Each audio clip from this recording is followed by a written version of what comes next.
আসসালামু আলাইকুম রহমতুল্লাহি বারাকাতুহু। তোমাদের প্রিয় উপন্যাস সঙ্গীন প্রেরণায় শক্তি, সুরায়া রাফা, পর্ব 19।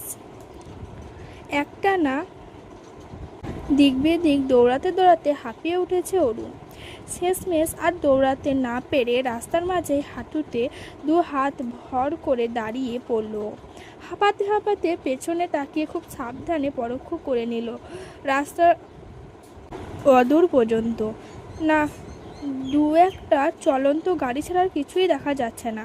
হাঁপাতে হাঁপাতে অরু ভাবছে, তার মানে এ যাত্রায় প্রাণে বেঁচে গিয়েছি।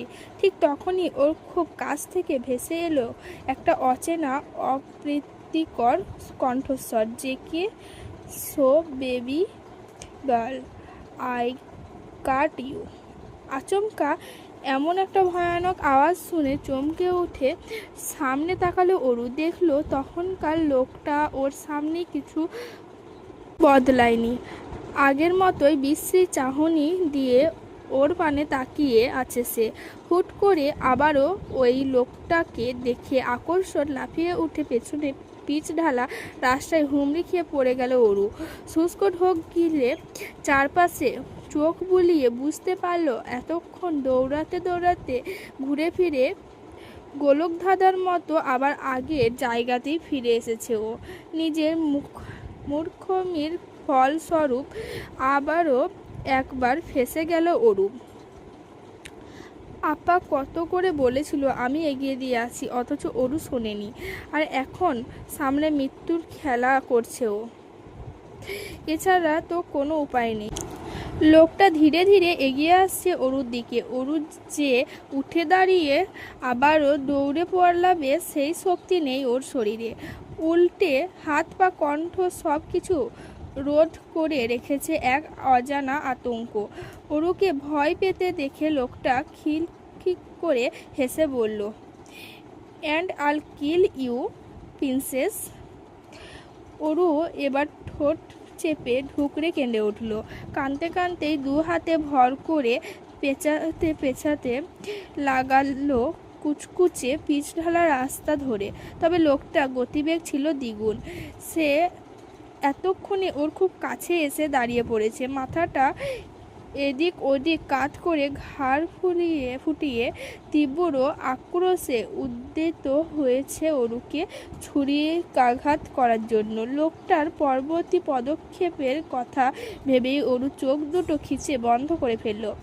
এই মুহূর্তে প্রিয়জনের মুখগুলো ভাসছে ওর মানসপটে।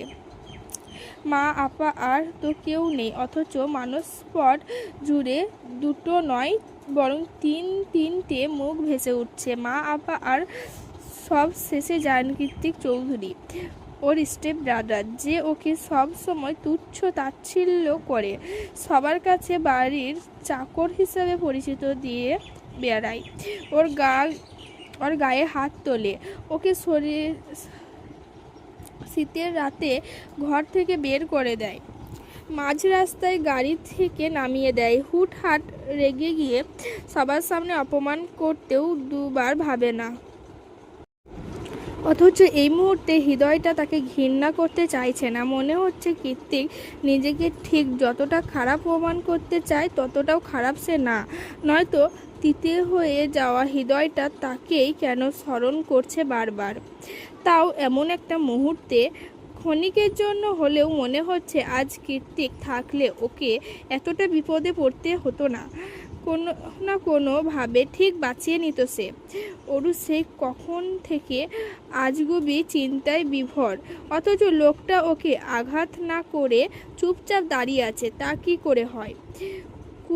কপালের ওপর তরল জাতীয় কিছু অনুভব হতেই ভাবনার সুতো ছিঁড়ে যায় অরুর। জিনিসটা কি তার দেখার জন্য হাত দিয়ে কপালটা স্পর্শ করে সেটা চোখের সামনে এনে ধীরে ধীরে চোখ খুলল ও। দেখলো ওর হাত ভর্তি তরতাজা রক্ত। তাহলে কি লোকটা ওকে আঘাত করেছে? কই ব্যথা লাগলো না তো? নাকি ইতিমধ্যে ইহলোক ত্যাগ করেছে অরু? ব্যাপারটা ঠিকভাবে আন্দাজ করার জন্য আচমকা মাথা তুলে চাইল অরু। আর যা দেখলো তাতে ও দম আটকে যাওয়ার উপক্রম হলো। বিশ্বাস করতেও খানিকটা কষ্ট হলো, কিন্তু চোখের সামনে ঘটতে থাকা ঘটনা তো আর মিথ্যা হতে পারে না। তাই চোখে কয়েকবার পলক ছেড়ে আবারও খেয়াল করে তাকালো ও দেখলো ওই ধারালো ছুরিটাকে নিজ হাতে মুঠিবদ্ধ করে রেখেছে কীর্তিক।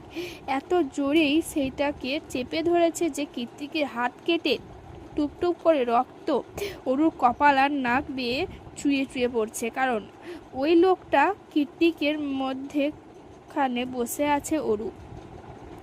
খানিকের মধ্যে কীর্তিক ঝরে পড়া রক্তে অরুর জামা কাপড়ও রক্তে রঞ্জিত হয়ে উঠেছে। তবুও ছুরি কিংবা ওই মুখ ঢাকা ছদ্মবেশী লোকটাকে কিছুতেই ছাড়ছে না কীর্তিক। এক পর্যায়ে অরু সচকিত হয়ে উঠে দাঁড়িয়ে কীর্তিকের ছুরি চেপে ধরা হাতটা টানতে শুরু করলো। আর্তনাদ করে কাঁদতে কাঁদতে বলল, কি করছেন? এটাকে ছাড়ুন, আপনার হাত কেটে যাচ্ছে তো। কীর্তিক এর অরুর কথায় কান নেই একটুও। ও তো ওই লোকটার মুখোশ উন্মুক্তচনে ব্যস্ত। এক পর্যায়ে টানতে টানতে লোকটা মাংকি টুপিটা খুলেই ফেললো কীর্তিক। এভাবে নিজের ছদ্মবেশ খুলে যেতেই লোকটা নিজের ছুরি আর টুপি ফেলে রেখেই দু হাতে মুখ ঢেকে তড়িৎ গতিতে দৌড়ে পালালো। লোকটা পালিয়ে যাচ্ছে দেখে কীর্তিক তীক্ষ্ণ দৃষ্টি নিক্ষেপ করলো সেদিকে। মনে হচ্ছে ও আজ লোকটাকে ধরেই ছাড়বে। কিন্তু সেই সব চিন্তার ইতি ঘটিয়ে অরু ওর হাত টেনে ধরে কাঁপা কাঁপা কণ্ঠে বলল, আমার ভয় করছে, যাবেন না দয়া করে। কীর্তিকের পূর্ণ দৃষ্টি এবার অরুর দিকে চলে গেল, যে এই মুহূর্তে ওর রক্তের মাখামাখি হয়ে দাঁড়িয়ে আছে। রক্তে ভেজা অরুকে দেখে কীর্তিকের চোখ জ্বলে উঠল। কপালে তৈরি হলো বিন্দু দুশ্চিন্তার কয়েকখানা ভাঁজ। ও দ্রুত হাতে অরুর বাহু চেপে ধরে এদিক ওদিক ঘুরিয়ে দেখতে দেখতে আহত সুরে শুধালো, কোথায় লেখেছে তোর? এত রক্ত কেন? অরু কাঁদতে কাঁদতে বিস্ময়ে বিমুহূর্ত হয়ে জবাব দিল, এগুলো আপনার রক্ত, হাত কেটে গিয়েছে আপনার, ভুলে গেলেন? অরুর কথায় কীর্তিক স্বস্তির নিঃশ্বাস ছেড়ে ওকে হুট করে বুকে চেপে ধরে বলল, ওহ থ্যাঙ্কস গড। এবার আর দূর থেকে নয়, কীর্তিকের শরীরে স্যান্ডালউড পারফিউমের উন্মত্ত পুরুষালী গন্ধটা খুব কাছ থেকে এসে সুরসুরি দিল অরুর নাকে। তবে ও আপাতত এসব কিছু ভাবনার মতো মানসিকতা অবস্থায় নেই। তাই কীর্তিকের বাহুতে আগলে ধরাটা নিতান্তই স্বাভাবিক আর আন্তরিকতার চোখেই দেখল অরু। অরুকে পাঠিয়ে দিয়ে সারাদিন হসপিটালেই ছিল অনু। আজ আর পার্ট টাইমেও যাওয়া হয়নি ওর। খুব শিগগিরই অপারেশন হবে মায়ের। অনুর জন্য এই মুহূর্তে হসপিটালে থাকাটা খুব জরুরি। তাই অনু ভেবেছে পার্ট টাইম থেকে কয়েকদিন ছুটি নিয়ে পুরো সময়টা হসপিটালে কাটাবে ও। এখন সন্ধ্যা রাত, অনু কেবলই হসপিটালে থেকে বেরিয়েছে। সারাদিন কিছু না খাওয়া দরুন শরীরটা বড্ড ক্লান্ত লাগছে ওর। হসপিটাল থেকে কিছু দূর হেঁটে গেলেই একটা গ্রোসারি শপ পাওয়া যায়। অনু হাঁটতে হাঁটতে গ্রোসারিতে গিয়ে কিছু খাবার কিনে নিল। তারপর গিয়ে বসলো রাস্তার পাশে একটা খালি বেঞ্চিতে। সেখানে বসেই খেতে আরম্ভ করলো শুকনো খাবারগুলো। ওর মনটা আজ বড্ড ফুরফুরে, সেই সাথে ভেতরটাও হালকা লাগছে কয়েক গুণ। মনে হচ্ছে এতদিনের কষ্ট, পরিশ্রম, ত্যাগ কোনোটাই বিফলে যায়নি। অবশেষে সব কিছু ঠিকঠাক হওয়ার দ্বারপ্রান্তে পৌঁছে গিয়েছে ওরা। হাতে থাকা বাল্বটিতে একটা লম্বা সিপ টেনে মুচকি হেসে অনু আনমনে বলে ওঠে, আপনাকে খুব মিস করছি প্রত্যয় সাহেব। আপাতত আবারও একটা লম্বা সিপ। তবে এবার অনু চায়ের সিপ নিয়েছে ঠিকই, কিন্তু সেটা আর গলা থেকে নামতে পারল না।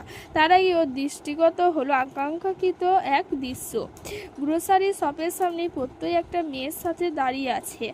ওর হাতেও দুটো বাবল টি এর জার। মেয়েটার ভাবভঙ্গিমা এমন যেন এখনই লাফ দিয়ে কোলে উঠে পড়বে প্রত্যয়ের। অনু বড্ড আত্মসম্মানী। এক নজর দেখেছে বলে সারাক্ষণ হ্যাংলার মতো তাকিয়ে তাদের কাণ্ড কারখানা দেখবে এতটাও নির্লজ্জ মেয়ে ও নয়। তাই প্রত্যয়ের চোখ এদিকে আসার আগেই অনু হাতা দেয় উল্টো পথে। হাঁটার সময় রাস্তার পাশের ডাস্টবিনে ছুঁড়ে মারে হাতে থাকা বারবল তীর ভর্তি জারটাকে। অনু মতে এটা বাড়াবাড়ি নয়, এটাই ওর আত্মসম্মান, যা ও খুব সহজে খেলার জন্য কারো হাতে তুলে দেবে না। যদিও প্রত্যেকে সেটা তুলে দেওয়ার জন্য ব্যতিব্যস্ত হয়ে উঠেছিল হৃদয়টা, তবে এখন মনে হচ্ছে সেটা নিতান্তই ভুল সিদ্ধান্ত হতো। অন্যান্য দিনের মতো আজও হলো রুমের কাউচে বসে নিচের ক্ষত সারাতে কীর্তিক। তখন অরু খেয়াল করেনি কীর্তিক আগে থেকেই আহত ছিল। ওর দুপা কপালের কিছুটা অংশ সবখানে রক্তাক্ত ছিল, সেই সাথে বাইকার লেদার জ্যাকেটটাও ছিল ছেঁড়া। জামা কাপড় পাল্টে নিজেকে পরিষ্কার করে মাত্রই নিচে নেমেছে অরু। আপা বাড়িতে ফেরেনি। বিকেলের ঘটনার পর থেকেই ভেতরে অজানা আতঙ্কটা যেন জেঁকে বসেছে দ্বিগুণ করে। রুমের মধ্যেও একা একা থাকতে কেমন যেন গা ছমছম করছে ওর। তাই তো রুমের কাজ সেরে দ্রুত নিচে নেমে এসেছে অরু। কীর্তিক আজও ফার্স্ট এড নিয়ে বসে আছে, তবে ওর মুখভঙ্গিমা কেমন যেন অন্যরকম। নিজের শরীরের এত ক্ষততে কোনো রূপ খেয়াল নেই ওর। মনে হচ্ছে কোনো কিছু নিয়ে গভীর চিন্তায় ডুবে আছে কীর্তিক। অরু সেদিনের মতো করে কীর্তিকের কাছে এগিয়ে গিয়ে আগ বাড়িয়ে বলল, দিন, আমি ট্রিট করে দিচ্ছি। হঠাৎ অরুর আওয়াজে ধ্যান ভেঙে কীর্তিকের। ও বিরক্ত হয়ে বলে, তুই পারবি না, যা তো নিজের কাজ কর গিয়ে। অরু পাত্তা দিল না ওর কথায়, উল্টে গিয়ে বসলো কীর্তিকের পায়ের কাছে। মেঝেতে বসে তুলার মধ্যে অ্যান্টিসেপটিক লাগিয়ে কীর্তিকের হাঁটুর ওপর চেপে ধরতেই চোখ দুটো খিচে বন্ধ করে নিল কীর্তিক। তবে মুখ দিয়ে একটা টু শব্দ বের হলো না ওর। ওরও বিরক্ত হলো। লোকটা অনুভূতি বলে কিছু নেই নাকি? ওর কেন যেন ধূর্ততা অবলম্বন করলো। হুট করে হাতের তুলাটা আরও শক্ত করে চেপে ধরল কীর্তিকের ক্ষতস্থানে। এবারও চুপচাপ নির্বিঘ্ন সে, শুধু চোখ বুঝেই হাসির স্বরে বলল, আমাকে ব্যথা দিয়ে শান্তি পাস? সঙ্গে সঙ্গে থেমে গেল অরু। তার মানে কীর্তিকেরও ব্যথা লাগে, শুধু মুখে প্রকাশ করে না। ও পুনরায় অ্যান্টিসেপটিক লাগাতে বলল, কি করে ব্যথা পেলেন? কীর্তিক জবাব দেয়, just a minor bike accident. বাইকে আপনার এত আসক্তি? এত ব্যথা পাওয়ার পরও বাইক রাইডিং ছাড়েন না? কীর্তিক ঠোঁট কামড়ে একটু হেসে বলে, তোর থেকে বহুগুণ কম।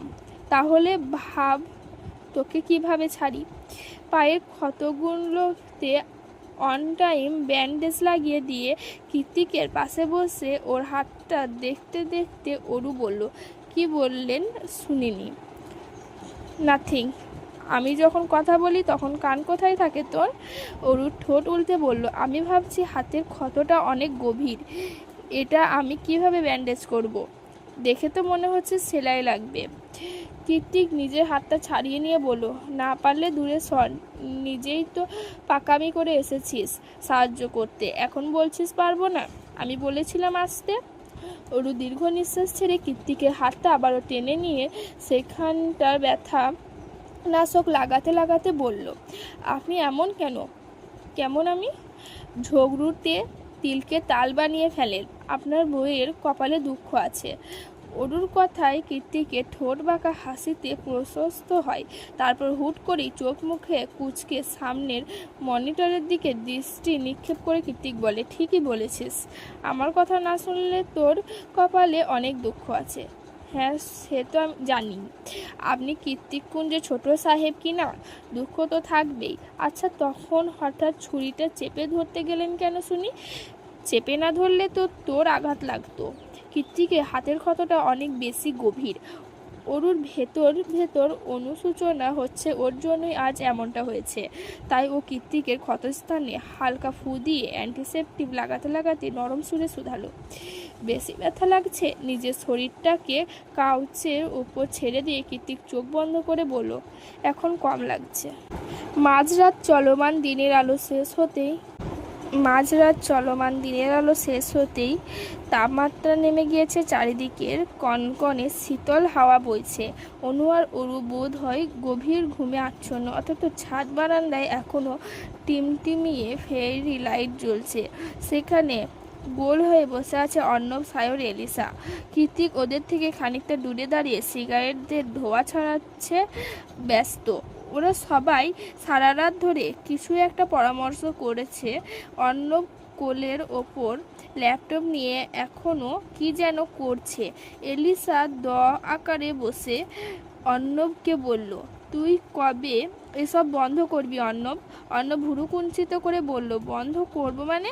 তোর বাবাকে ওরা আটকে রেখেছে, ভিডিও প্রুফ পাঠিয়েছে। তুই না গেলে ওরা তোর বাবাকে মেরে ফেলবে। আর তুই ভাবছিস তোকে আমরা এই রিক্সের জায়গায় একা যেতে দেব? সায়র পাশ থেকে বলল, আচ্ছা আমরা পুলিশকে কেন বলছি না? অর্ণব দাঁত কিরমিরিয়ে বলল, গর্ধব, পুলিশকে জানালে এলিসাও ফেসে যাবে। তাছাড়া ক্লাবটা ইউএস এর নয়, থাইল্যান্ডের। ওদের বাকবিতণ্ডার মাঝে কৃতিক না ঘুরেই বলল, অর্ণব প্রাইভেট জেট বুক কর। অরুর ফ্লাইট ফোবিয়া আছে, ওকে নিয়ে বিজনেস ক্লাসে যেতে পারবো না। আশ্চর্যের শেষ সীমানায় গিয়ে সায়র, অর্ণব, এলিসা সবাই একই সুরে বলল, অরু? তীরের ছিলার মতো এক ভুরু উঁচিয়ে কৃতিক জবাব দেয়, ইয়েস অরু। সায়র ব্যতিব্যস্ত হয়ে বলল, লাইক সিরিয়াস জেকে? আমরা একটা মিশন নিয়ে থাইল্যান্ড যাচ্ছি, আর তুই সেখানে বিপদের মধ্যে অরুকে নিয়ে যাবি? আমি যেখানে থাকবো সেখানে অরুর কোনো বিপদ নেই, এলিসা শুধালো। কিন্তু হঠাৎ অরুকে এভাবে? কৃতিক সিগারেটের শেষ অংশটা পায়ে পিষ্ট করে দাঁত চেপে বলল, yesterday someone tried to attack her. এবারও সবাই তার সরি বলল। কি? কৃতিক হ্যাঁ সূচক মাথা নাড়িয়ে বলল, ঠিকই শুনেছিস। কাল ওই বাস্টারটার ভাগ্য ভালো ছিল যে আমি উইক ছিলাম। তবে চিন্তা নেই, খুব শিগগিরই নিজ কর্মফল ভোগ করবে সে। কিন্তু এই মুহূর্তে আমি অরুকে একা রেখে দেশের বাইরে গিয়ে কিছুতেই নিশ্চিন্ত থাকতে পারবো না। কিন্তু অনু, ওর ওপর কোনো অ্যাটাক আসবে না তো? তার কি গ্যারান্টি? এলিসার প্রশ্নের জবাবে কৃতিক বলল, অনুর জন্য চিন্তার কারণ নেই, কারণ ও বেশিরভাগ সময় হসপিটালে থাকে। তাছাড়া প্রত্যয় থাকতে অনুর সাথে খারাপ কিছু হওয়ার চান্স নেই। এতক্ষণ পর সায়র উচ্ছ্বাসিত হয়ে বলল, ভালোই হবে, তোরা তোদের মিশন ফিশন শেষ করবি, সেই ফাঁকে আমি আর অরু একটু ব্যাংককের সমুদ্র বিলাস সেরে আসবো। Not a bad idea. তৎক্ষণাৎ ওর পাশ্চাৎ দেশ বরাবর লাথি মেরে কনকনে বরফ শীতল ঠান্ডা পানিতে ফেলে দিয়ে ঠোঁটের কোণে একটা কপটটা মিশ্রিত হাসি ঝুলিয়ে কৃতিক বলে, no chance bro, she is mine. আমেরিকার আবহাওয়া মানেই আধুনিক ভাষায় মুড সুইং। এদেশে আলাদা করে বর্ষা মৌসুম নামে কিছু নেই বলে পুরো বছরে যেমন তখনই প্রকৃতি ধারণ করে তীব্র বর্ষরূপ। বিশেষ করে শীতের প্রকাণ্ড কুয়াশা আবৃত ধরণীতে আরও খানিকটা শীতল কনকনে ঠান্ডার জলে ভিজিয়ে দিতে নেমে আসে এক পশলা ঝুম বৃষ্টি। আজও তেমন করে অপ্রত্যাশিতভাবেই প্রকৃতিতে হানা দিয়েছে তীব্রাকার বর্ষাকাল। সকাল সকাল তো ভালোই রোদ উঠেছিল, আর এখন দিনের আকাশ মেঘে ঢেকে ঢুকে সন্ধ্যা রাতে পরিণত হয়েছে। জানলার কাঁচ গলিয়ে বৃষ্টির ছাট এসে আছড়ে পড়ছে রুমের মেঝেতে। অনু হাতের কাজ রেখে দ্রুত এগিয়ে গিয়ে জানলার কাঁচটা পুরোপুরি টেনে দিল। এখন ঠান্ডাও কম লাগছে খানিকটা। সেই কখন থেকে অনুর ডাকাডাকির ফলস্বরূপ এতক্ষণে উঠে গিয়ে রোবটের মতো সকালের কাজগুলো সেরে নিল অরু। খানিক বাদে ফোলা ফোলা চোখ নিয়ে ওয়াশরুম থেকে বেরিয়ে এসে ঘ্যান ঘ্যান করে অনুকে উদ্দেশ্য করে বলতে লাগলো, কি দরকার আপা? আমি যেতে চাই না ওনাদের সাথে। তুই কেন অযথা জামা কাপড় গোছাচ্ছিস?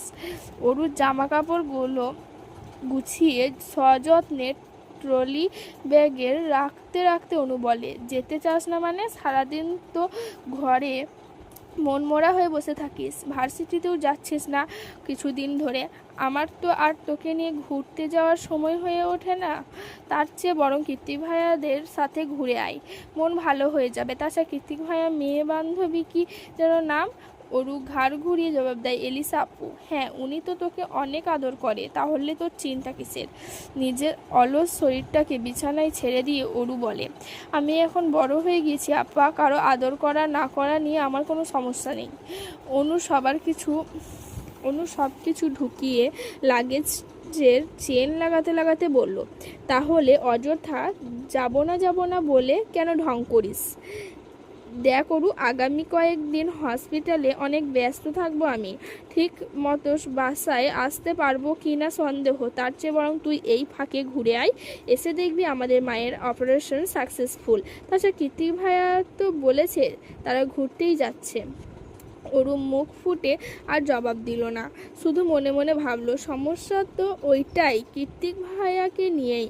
সে তো এলিসা আপু টাপু কাউকে মানে না, আর এখন এত দূরে তার সাথে গেলে তো মাথার ওপর উঠে তাণ্ডব নৃত্য চালাবে, কথার মাথায় উঠাবে আর বসাবে, সারাক্ষণ অর্ডার আর হুকুম। এসব আমি একদম নিতে পারি না। কি রে, কি ভাবছিস? ঘুরে আয়, এতে তোরই লাভ। আমার সুযোগ থাকলে তো আমিও যেতাম। তাছাড়া মা সুস্থ হয়ে গেলেও আবার আগের মতো জীবন কাটাতে হবে। তুই তো জানিস মা ঘোরাঘুরি একদম পছন্দ করেন না। অনুর কথায় অরু হ্যাঁসূচক মাথা নাড়িয়ে দুহাত ওর গলা জড়িয়ে ধরে বলল, তুই বেশ আপা। তুই যদি আমার মা হতি। অনু ওর দু হাতের উপর নিজের হাত রেখে বলল, হয়েছে, আর তেল দিতে হবে না, এখন দ্রুত রেডি হয়ে নে। কৃত্তিক ভাইয়া ভার্সিটিতে গিয়েছে, সেখান থেকে ফিরে তোকে পিক করে সোজা এয়ারপোর্টে যাবে। কয়েক মুহূর্ত কথা থামিয়ে আবারও সচকিত হয়ে নয়নের অনু বলে, তুই একটা জিনিস খেয়াল করেছিস অরু?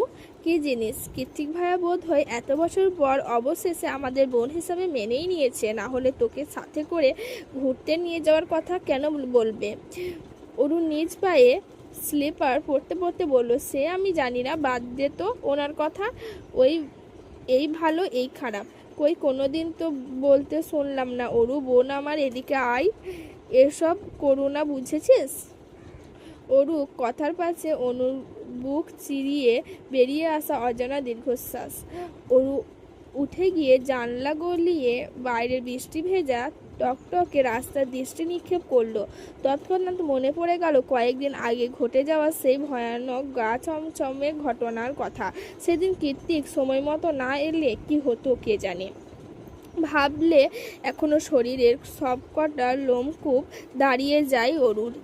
আচ্ছা, সেদিনের সবটাই কি কৃত্তিকের করুণা ছিল, নাকি অন্য কিছু? অন্যকে করুণা দেখাতে গিয়ে মানুষ কোনোদিনও নিজেই আঘাতপ্রাপ্ত হয়? উত্তর জানা নেই অরুর। চোখের সামনে কালো মার্সিডিজটা দেখেই অরুর ভাবনার সুতোতে টান পড়ে। তার মানে কৃত্তিক চলে এসেছে। ওদিকে অরু এখনও রেডি না হয়ে আকাশ পাতাল কল্পনায় বিভোর। আনমনা মেয়ে একটা।